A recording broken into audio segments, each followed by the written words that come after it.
I know this because I've experienced it in my life, and a lot of people have. It's not a unique experience. This is the amazing thing. When you're experiencing what I'm about to say, you feel like you are the only person on earth dealing with this problem, and no one can understand you.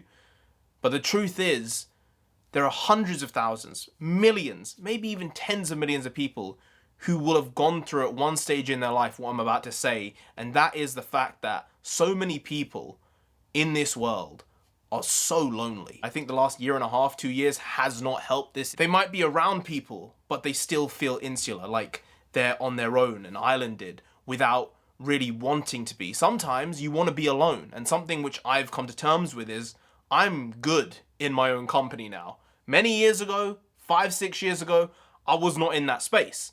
But now, I'm pretty good with myself. If I am alone for 4, 5, 6 days, no issues for me. I can handle it because, hey, you find ways to amuse yourself.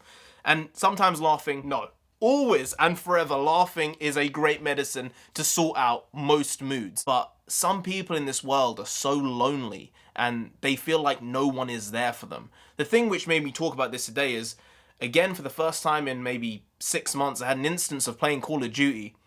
And this guy, I'm saying guy, it was probably a kid like 20, 21 years old, just talking online, and some people were being pricks to him, and I don't think that's conducive or helpful to anyone.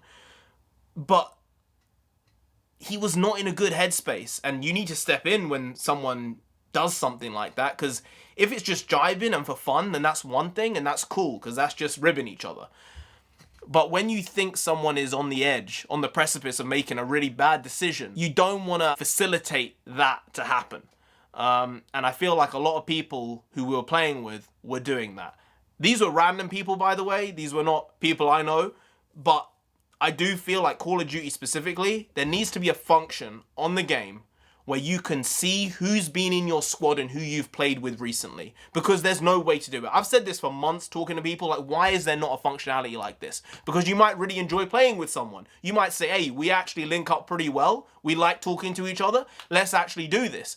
But it's so hard. If you don't screenshot the screen, you're not going to ever find this person again, basically. But with this guy, while we were playing, when it finished, I went, oh shit, I should have actually screenshotted and I should have got his username down, because I can't remember it fully, and so many numbers and letters, it's impossible.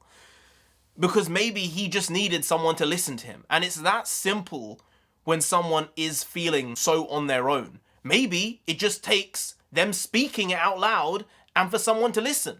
And I know that it's not easy to talk about these things because it's poo-pooed, because mental health is kind of stigmatized in some ways, but I'm telling you, the world would probably be a better place if once in a while, not always, because sometimes it can be a bit much, but once in a while people just talk out what they're thinking and it's not all pent up inside. Because I do not want to see some kid in the north of England being like, something happened to this guy. He was playing Call of Duty and some people were mean to him and bullying him, and then this shit happened. I don't want to see it, because I think there are limits to bullying. Bullying, I've said before, it's an evil, but in some ways it's a necessary evil because it can build you to be a better person.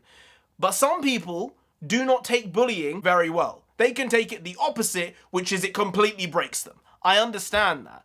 But I'm telling you, man, some people, they need to reel themselves in. And I'm not talking about him. I'm talking about the people online acting like absolute dickheads. That's not useful. That's not good.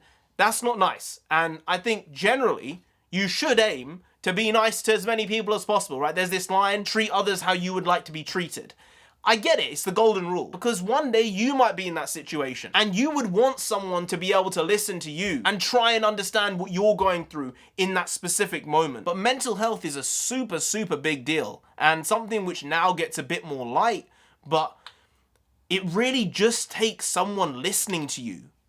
That's really it. For someone not to feel so alone, for someone to not feel like they have no worth. Call of Duty, you need to find a way to link players with people they've played with. If you can do that, I can assure you there will be people who will be saved, whether it's mentally, physically, whatever it is, because there might be someone like me who's willing to listen to someone for 20 minutes while they're talking, saying stuff like, no one wants to play with me, no one listens to me, I don't have anything in life. It's like, guys, this is some red flag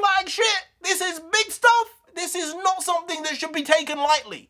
And the fact that there's no function like that, I don't understand. So if you can do that, that would be great, because you'd have people like me and other people who are just good Samaritans who will actively go and do it. Because I know if I had this guy's username, I would have played with him just for the sake of it. So he could actually have someone listen to him and speak to him and be like, how was your day? What did you do? Where did you go? Did you do anything funky?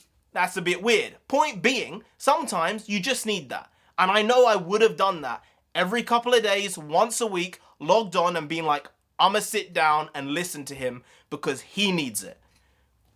People are alone, all right? Small things can fix that. This is one that can be fixed.